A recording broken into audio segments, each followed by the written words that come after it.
Hey followers, this is your boy, Movie Maker Doug55. Today I have a very special guest with me, along with my coach, Andy McPhee. You guys might remember him from our previous episodes. Last week's interview with Richard Norton turned out extremely well. I enjoyed every bit of it, and today I have Kickboxing Hall of Famer Jerry Trimble with us. Welcome, guys. Yo. Yo. Yeah, welcome, Jerry, and thanks, Doug. Well, Yeah. Hey, Jerry, I think we just got informed recently that you have been inducted into the Hall of Fame for kickboxing. Yes, sir. The World Kickboxing Hall of Fame 2019. Wow, that's cool. Yeah, it was pretty cool. It was pretty amazing. Got a beautiful belt. The belt is actually in my Los Angeles home, which is a lot bigger than the home here in Vancouver. So we've got Andy. You're in LA, right? Yep. and Doug, you're in Arizona. Phoenix. Is it Phoenix? I'm currently in, but that's a suburb of Phoenix. Phoenix. Okay, Arizona, and then Vancouver, British Columbia. So yes. Ah, cool. Yeah. Love it, That's man. great. Thanks for having me on the show, guys. I'm really looking forward to this. Yeah, it's great. Well, Doug, would you like to just lead in with your question since it's your channel? Yeah, for sure. I have a lot of questions to ask you, but I'm going to have to limit it to a few due to time. But Jerry, Yes, sir. how did you get to where you are today? You're a World Kickboxing Hall of Famer, an online advocate for anti-bullying, an actor, a stunt coordinator, and a national karate champion. How did you get there? Did you struggle with anything? Is that a trick question? You kidding me, man? Yeah, I struggled quite a bit. I'm not a stunt coordinator. I'm a stunt man. Yeah, so just a karate fan. These guys be going, "What is a coordinator?" And I'll just slip one in. I'll slip one in case you ever meet Jerry. He was an international champion. You better watch it, mate. He might. Yes. I had some struggles, man. I had a lot of struggles as a kid. I was bullied nonstop, and as a kid, I was a stressful kid. I was stressed out all the time. I had depression, anxiety, and the way stress affected me was different than most people. It wouldn't just eat me up inside. When I got stressed out, I broke out in cold sores all over my lips. I had rashes on my neck. I had acne that was really bad. So it got so bad that I would pretend to be sick so I wouldn't have to go to school for fear of being bullied. And it was relentless bullying all the time, constantly. I mean, I even had my own personal bully. His name was Mark Clayton. Yeah. That's a good way to censor yourself. Okay, that is clever. I have to give you one for that. Well, Jerry, it's funny what you just said. You said he was relentless, and the words we use in this is how we get from our circumstances by and be relentless and unstoppable. But your circumstances could be relentless and unstoppable, right? Whatever you're dealing with. Yeah. Can you just share a bit more about that, what you went through with the bullying? Yeah, it was on a regular basis. And one day my dad, I was beaten up by bullies, and I ran home and I was crying in my bedroom, and my dad came in and he's like, "You know what, son, you got to quit worrying about what these kids say." And he had an accent because I'm from Kentucky. So he's like, but son, you gotta try, you gotta find out what you're good at. You gotta get real good at it. You just gotta keep trying out things. Quit worrying about what these kids think. And then he said something to me that really stuck with me. He says, "Son, sometimes you got to be scared in order to grow." And I went, it was like a light bulb clicked in my head. So then I said, "Oh, okay." So I decided to try sports. I thought, wow, if I could do sports, maybe I can get friends, and I don't know, and I wouldn't be bullied, and people would like me, and I would fit in. And and I hate that fit in. Everybody wants to fit in. So I tried sports, and I quit every sport I tried. But it was one day after football practice where I got the shit kicked out of me by a bunch of football players and my personal bully that threatened me and told me to quit. They said, "Man, Trimble, quit the team, man. Get up. We don't want you on the team." So then I went home and I took all the money I had, which was about $9, and I went through the streets of Newport. I actually ran away from home contemplated suicide. I've contemplated suicide numerous times, jumping off one of the bridges. There's a lot of bridges in my where I was born from that would separate Kentucky to Cincinnati, Ohio, and there was about 3 bridges, and I contemplated jumping off the bridges quite often. And I was just walking through the streets trying to figure out what the hell I was going to do. I was 13 years old, you know, and it was bad. And I found myself looking up at a movie theater, and it happened to be a Bruce Lee movie. There was 2 movies at the movie theater. It was Planet of the Apes and then Chinese Connection, which is also known as Fists of Fury, starring Bruce Lee. Guess which one I chose? So I went in, I snuck in, 13 years old, went into the theater. When Bruce Lee jumped onto the screen, man, something sparked in me that I never felt before. And it changed my life. So I go home and I ask my dad, I'm like, hey, Dad, I saw this guy. He was doing karate, kung fu, I don't know. Hey, Dad, can I join karate? My dad looked at me, he's like, hell no. He goes, you quit at everything you start. And I was like, yeah, he's right. I did quit everything I started. So I took all the money I had, went to the magazine store, and I bought every martial arts magazine I could buy. And I took them home, put them all over the floor, and I started practicing via the Magazine Master. And I was just practicing and reading the articles and looking at the pictures. And I just put everything I had into it.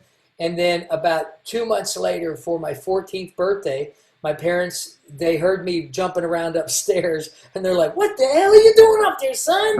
I'm like, nothing, Mom, nothing. I'm just, yeah. They're like, you got to be quiet. So then my uncle came to the house, and my mom and dad, because he was a kung fu practitioner from the Navy, and my uncle Leroy, and he's like, you know, you guys said Jerry's like really into this karate stuff. They said, yeah, he doesn't know what the hell he's doing. He's just doing magazines. And so my uncle said, let me take him down to this school that just happened to open up within 2 miles from our house. So he took me to the school. I enrolled, and I trained 6 days a week. I went every single day. My dad would drop me off at the karate school. I'd take class. He'd drop me off 2 to 3 hours before, and I would watch the other classes, and then I would stay for the last class and take the class I was supposed to take. And then I'd, it was like every single day, man. And then Monday through Saturday, yeah, that I trained. Wow. And I just put everything into it. It's what you put into it is what you're going to get out of it. So I put every damn thing I had. That's great, wow, man. And I just have to make note of that. I've started body.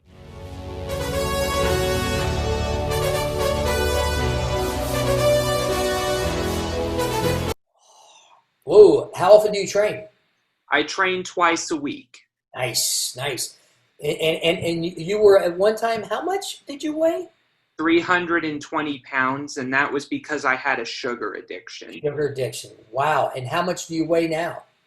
I weigh 220. Wow. You lost 100 pounds? Yep, since Christmas. Dude, that's badass. And you know what? That's the same discipline that I put into martial arts. If you want something bad enough, all you got to do is just make a decision and go, I'm going to do this. And you have to push it. And you got to have a good support team. And the fact that, Andy, how long you been training it, coaching it? We've been together probably 4 years, maybe it's getting a bit longer than that now. I started coaching his brother for acting, and then he didn't want to do that anymore. And then Doug and me just started coaching, and it just turned into this whole different journey of, really it's just like, if you can say, life coaching, I guess. You know, the boot camp sergeant, I just say, dude, you need to do this. Get it done by next week. And that would be it. And he would. The thing is, he wanted to do it. And that's the whole problem. Sometimes people don't want it. Yeah, I'll do it. I can't get out of bed. I've got a young guy I'm coaching in Melbourne at the moment. And all I want him to do is get out of bed and walk 10 minutes, come home, shower, go to work, come home and do one of these. He's got a free app on his phone where you do little body weight exercises, but every day he's coming up with an excuse, like, I turned the snooze off. I said, okay, I've got a tip for you. I said, stop being a lazy, you know what? I said, put the phone 20 feet away from you and just get out of bed. I said, I don't care how tired you are. Just so you know, Andy, cursing is allowed on my channel. No, I better not curse, mate. But Yeah, that's all it is, mate. It's either you want to do it or you don't, you know? yeah, exactly. I mean, and you're Doug Sensei. There you go. That's Yeah, that's it. Well, the funny thing is, and I don't want to distract from you, but it was the same for me, mate. I did judo and then I did pro wrestling, and then it changed my whole life around. I went into other things if it wasn't for the martial arts. So I'm not saying martial arts going to twist everyone's life around, but the point is it's doing something that you love. exactly. And Doug loves writing, you know? That's exactly, yeah. Doesn't have to be martial arts, but No. what Confucius says, do what you love and you'll never have to work a day in your life. Yeah. That's right, because you love it, you know? Yeah, you love it. Hey, Jerry, one question. How did that end up at school with the bullies once you started training all the time? Ooh, you mean the bully? I actually saw him about 3 years ago in a restaurant. Well, I'll tell you that story later. After I got into the martial arts, trained every day, and it was in the locker room. After gym class, there was must have been 20, 30 guys in there, and then I'm getting stuff out of my locker, and I was a blue belt. I was a blue belt at the time, and I see him in the corner of my eye, and I'm like, oh shit, no, oh God, no, please God, no. And he comes up to me, he goes, and I turn around to leave. He goes, Trimble. He goes, what? You think you know karate now? You don't know shit. You're just a candy ass pussy. He goes, come on, man. And I'm like looking at everybody, and I try to go around, and boom, he pushes me, and he's like, come on, man, this is what are you going to do? You going to do some chop socky stuff on me? Come on, man, let's see what you got. And I'm like, and I walked around him, boom, he pushes me again in the locker, and then he leans in, and he goes, let's see what you got, pizza face. And I lost it, and I just went, boom, boom, boom, boom, boom, boom, boom. And vaguely remember any of it. It was just a blur. But all I know is afterwards, man, I was there standing there like this going, my hands were moving like Bruce Lee, and I was like, and everybody was like, oh shit, Trimble's possessed. and after that, I was never bullied again. Never. Yeah. And, like, that's just the way it is, like, some people can take that as well. Then you just did what he did to you, but you didn't really. You stood up for yourself. You try to avoid it, and sometimes you don't turn your back. You can't turn your back. Sometimes you have to take care of whatever you got to take care of. Exactly. Yeah. I mean, sometimes you have no choice, and I had no choice. I mean, the next one could have been he could have hit me and hurt me. Of course, and but after that, you became someone people looked up for, and I'm sure that you started gaining more friends. Going, what are you doing? How did you do that? And you could encourage other people who've been too scared to do something, and they might have taken up martial arts or whatever.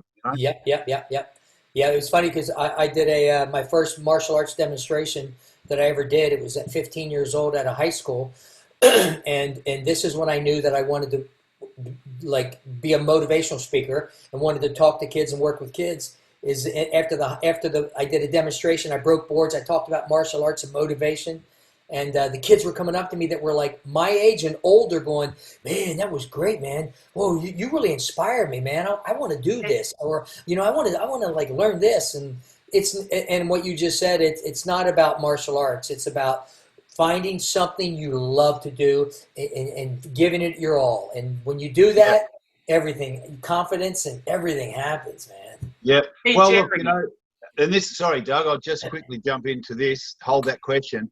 A friend of mine, he's got a podcast going at the moment. He's a young guy I know from Israel. He was a tank commander during, their war conflict there. Anyway, he ended up in a wheelchair because their tank got blown up. And he said it's actually funny what he said in his blurb on Facebook and emails he sent us about his new podcast. He goes, you know what? It was very long, but one of the points in there, he said, I'm really scared of what people are going to think of me starting this podcast, of me, getting on doing this, like video, and what do people think? What if they don't like it? And he said, when I faced my enemy in the war, I was not afraid of anything. He said, how ridiculous. I'm afraid of an unknown person who could write something nasty about me, right? Just, I hate the podcast. I hate the video. That's just part of being strong and going forward, brushing it off. Not everyone's going to like it, It doesn't matter. Yeah, exactly. And the funny thing is, I mean, I've been there, done that, man. I mean, oh yeah, terrified to death thinking of what other people are going to judge me. And it's we are worthy and we are enough, and we all need to realize that. Yes. Yes. Yeah. Yeah. Hey, Jerry, can I Yes, just sir. tell you something very quick? Yes, sir. Uh, I don't watch this show anymore because I'm not a big fan of the shows but that are similar to it. But do you watch American Dad at all? No, I don't think I've seen that. No, I know of the show, but no, I'm sorry. No, I don't think I've seen it. No. Yeah, I'm not the biggest fan of American Dad, Family Guy, and those types of shows. But Here. there was an episode of American Dad that I actually did get a kick out of. Yeah. It was called A Bully for Steve, and basically the dad, Stan Smith, he tries to toughen his son up by being his high school bully. Wait. And what happens is Steve, he responds by calling his dad's own bully, Stelio Contos, to beat him up. And there's a very catchy song that plays as he does it and it's Stelio, Stelio Contos, Stelio. And I'm going to have to show you that video, but I got a kick out of that, even though I'm not the biggest fan of it. Oh, that's funny. So the dad pretends to be his bully, and then he gets his dad's bully to beat him up. That's Yeah, I love it. the song Okay. is Hey, Doug, Stelio. have you got any more questions for Jerry, mate, so we don't run out of time? I know you'd love to keep singing, and you sound great, but let's move on. Okay. It's what made you get into acting? Um, when I became world champion, right before I became the world champion, I had a promoter that signed with me, and he said, "Listen, man." After I signed with him, he said, "After I get you the world title shot, I'm taking you to Los Angeles, and I'm going to put you in the movies. All you got to do is sign right here." I signed the contract. He gave me a brand new car, which was gold, as I was the golden boy, and I got a world title shot. Everything was great. I defended my title for for 4 years, and then I got wrapped into the wrong people, got into drugs and stuff, and had a drug overdose. And then after that, I was hitchhiking down Florida and had an epiphany at 3 o'clock in the morning on Alligator Alley, they call it. And the epiphany was to get out of Dodge, get away from the people I was around, go to Los Angeles, California, get in the movies. So I went back to California, or went back to Atlanta, Georgia, sold everything I owned, and I went to California and started teaching for one of Chuck Norris's karate schools. Found an agent there. He was a manager. Sent me on my first 2 auditions. I booked both lead roles as the lead villain. The first one was with Jet Li, and then the second one was with Bolo Young and Jonathan Ki Kwan, and I started working ever since. And Jonathan T. Kwan, he from was Indiana short Jones. round. What's that? He was short round in Indiana Jones. Yes, exactly. Super. He played my adopted son. Kalima. Kalima. Wow, Yes. that's amazing. And Hey, then Jerry, that story about, that little loop in the middle where everything's fine and you got out of the bullying and you've created a great career for yourself, but all of a sudden then that thing happened. What do you did say it was the wrong crowd, and we've all done that. Like, I get that. I've been in that journey myself, Yeah. Mm-hmm. But what got you into it, and how hard or how easy was it for you to, that epiphany was yes, but how easy was that, or how difficult was for you to just pull away from that and go? The only way that I would have survived, because I moved in with Glenn Hughes, rock and roll legend from Deep Purple and Black Sabbath. We moved in together, or he had a house that I moved in. I was his bodyguard. I was his personal trainer. And then we became just really good friends, and we were partying constantly. And then mob bosses and everyone wanted to be my friend. Got way out of control. And I have to say that every time that I was training for a fight, I trained religiously and I didn't party. I was disciplined. But once I had no fight coming up, it was just all fun and games with women and with drugs and partying and crazy stuff. So I got into it. How easy was it to get out? How hard was it to get out of it? After the drug overdose, hitchhiking, I knew that if I stayed in Atlanta, Georgia, I was going to die. I knew that. It was either get out of Dodge or stay there and just go down this hole and just get deeper and deeper. So that's when I said I had to make a decision. I had to make a decision to get away from the people I was around. There's a saying that says, show me your crowd and I will show you your future. And my crowd and my future was looking very bleak. I was a world champion, but it was like, oh, okay, great. I don't know. I was so far gone and so far out of control. But I had to get away. And once I got away, it's funny because when I moved to Los Angeles, California, with my best friend, who was a musician, who is dead right now from a heroin overdose. He was 3 days away from signing a multi-million-dollar record deal with Capitol Records. His name is George Bache. He was an amazing musician. Died of a heroin overdose. Wow. Yeah. So once I got to Atlanta, or once I got to Los Angeles, I had when we first moved there. What do? They have a party for us, and what do? They start bringing out drugs and shit. And then that's when I went, I got to move, dude. I got to get my own place. I can't live here. So then that's when I found a job. The thing is, what I realized, the same kind of pattern that I know with me is if you really want something bad enough and you put the energy out there, the universe is going to find a way to give it to you. So I really wanted to change. I wanted to get away from that crowd. And when I started doing that, that's when I opened the Yellow Pages Up, which is the phone book back in the day. I found the karate school. I started teaching for Chuck Norris' studios. Then I found a manager at the studio, started doing that, got away from the people, got my own place, got my own car, and everything started to change. And my new crowd were all these people that they wanted goals and dreams. Yeah, and that's amazing because, just another thing too, you know Richard Norton, of course. Yes, I love Richard Norton. That guy's amazing.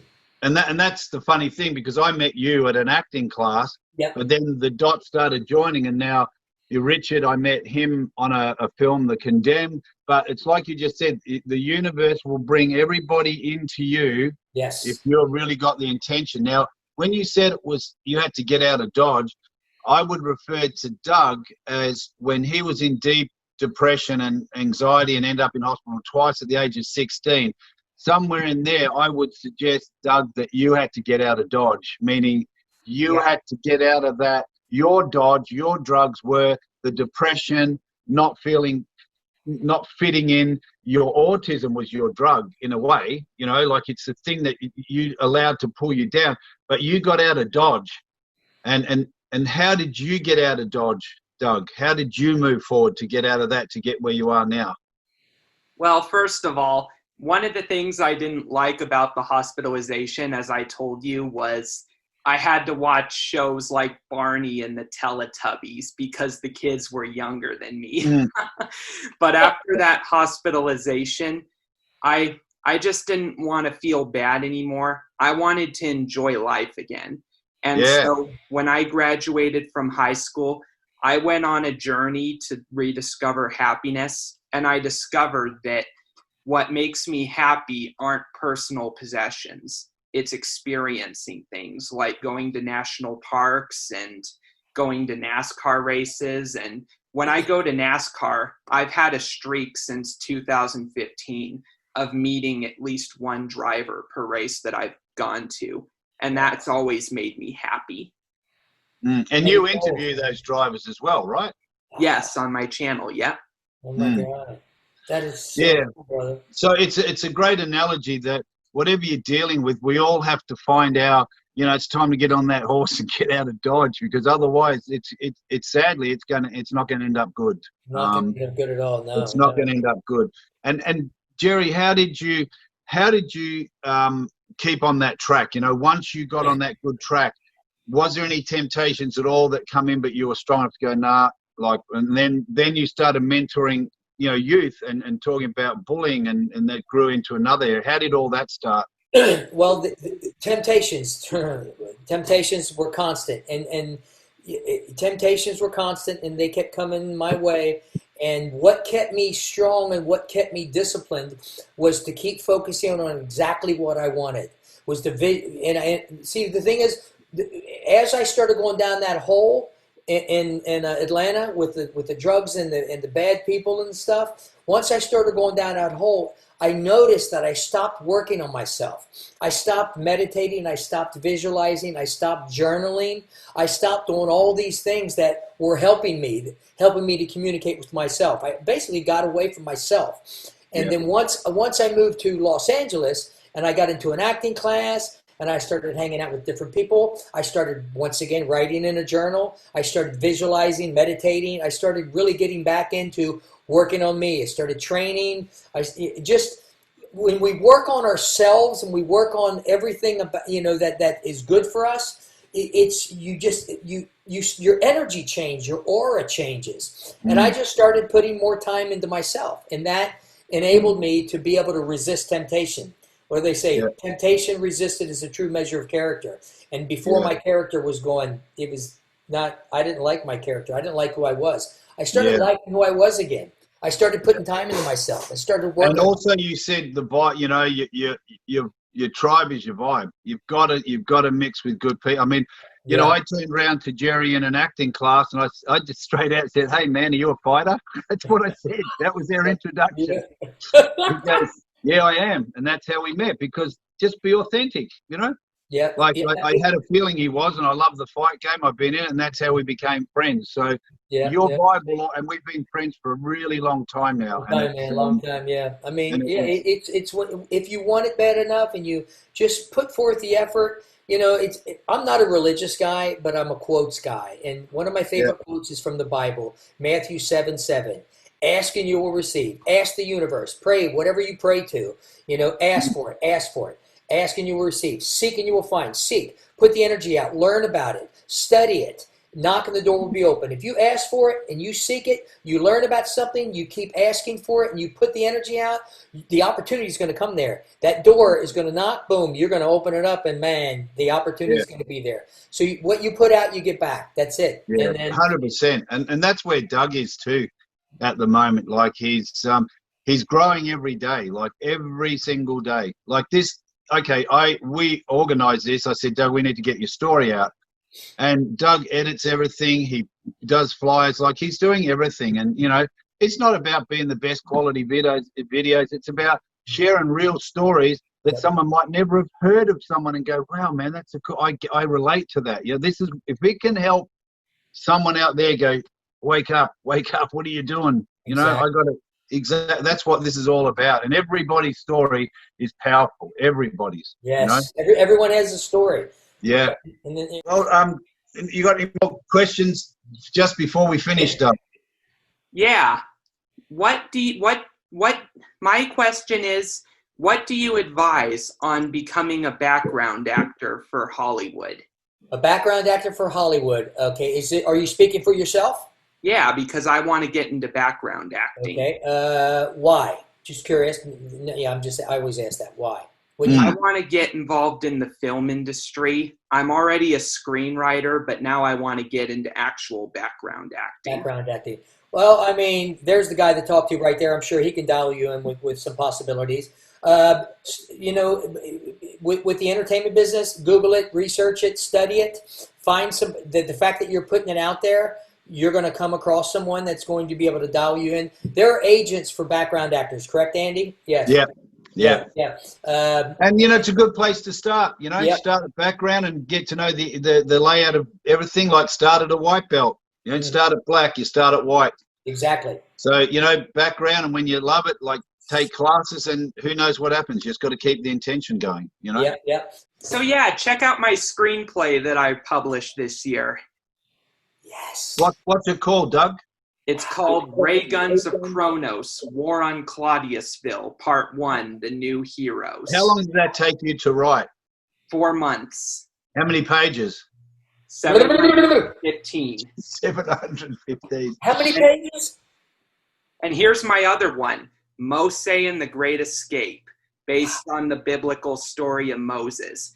I know that one there. He wrote in a month, and it's 520 pages. Dude, you are a superhero, brother. You are a rock star, man. I find writing really hard. It's just something yeah, it's not my best passion, but you know. Yeah, yeah. It's just with me. It's delegating the time.